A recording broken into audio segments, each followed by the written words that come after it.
Germantown Multi-Speciality Hospital, Dr. Mir Jawad Zar Khan, National Award winner, Senior Orthopedic Surgeon and Director of Germantown Multi-Speciality Hospital। इनके साथ most senior and world experience doctor की team आपकी खिदमत में रहेगी। अस्सलाम वालेकुम नाजरीन, 7H न्यूज सच को रखे आपके आगे। मंगलहाट पुलिस स्टेशन में राजा सिंह के खिलाफ एक और शिकायत दर्ज कराई गई। ऐसे तो कई शिकायतें दर्ज हुई हैं, पुलिस वाले दरखास्त ले रहे हैं और एक्नॉलेजमेंट दे रहे हैं। आखिर कब गिरफ्तार करोगे राजा सिंह को, कब होगी इस पर कार्रवाई, पता नहीं, या फिर ये भी कोई चॉकलेट है।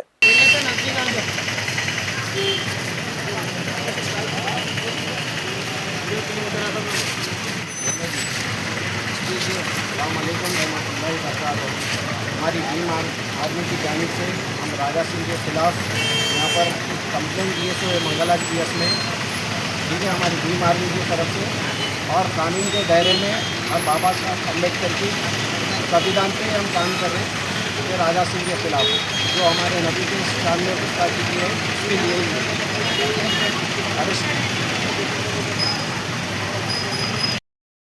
Germantown Multi-Speciality Hospital, Dr. Mir Jawad Zar Khan, National Award winner, Senior Orthopedic Surgeon and Director of Germantown Multi-Speciality Hospital। इनके साथ most senior and world experience doctor की टीम आपकी खिदमत में रहेगी। Doctor Wasif Azam, doctor Bharvi Chandori, senior cardiologist और दीगर specialist doctor की टीम खिदमत अंजाम दे रही है। Robotic surgery, advance cath lab, MRI, operation theatre, ICU, 2D ultrasound and pathological laboratory की 24 घंटे इमरजेंसी सर्विस के साथ अपने तमाम अमराज का मुकम्मल इलाज करवाइए। Germanten multi speciality hospital, opposite to pillar number 150, Attapur, Hyderabad. Please हमारे चैनल को लाइक करिए, शेयर करिए, सब्सक्राइब करना ना भूले। 7H न्यूज आपकी आवाज।